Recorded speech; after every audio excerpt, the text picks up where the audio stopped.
मुंगेली में नगरपालिका की लापरवाही एक बार फिर सामने आई है। ठक्कर बापा वार्ड में 14 साल के बच्चे का हाथ नगरपालिका के द्वारा पानी सप्लाई के लिए बिछाए गए पाइप में फंस गया।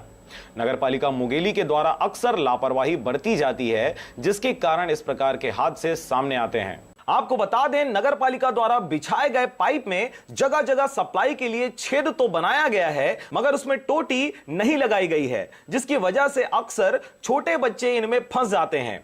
ऐसा ही बुधवार की सुबह एक छोटा बच्चा खेल रहा था, तभी उसकी उंगली पाइप की छेद में फंस गया।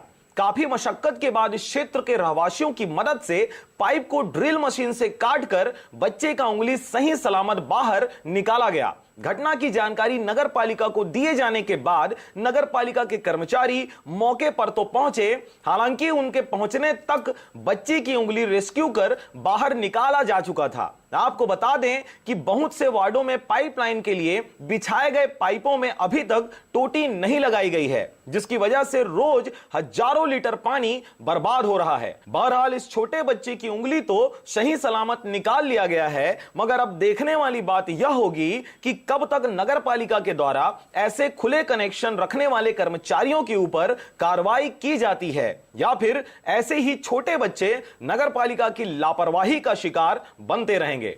मुंगेली से विनय राज बांधड़े के साथ ब्यूरो रिपोर्ट, आरजे रमजाजर।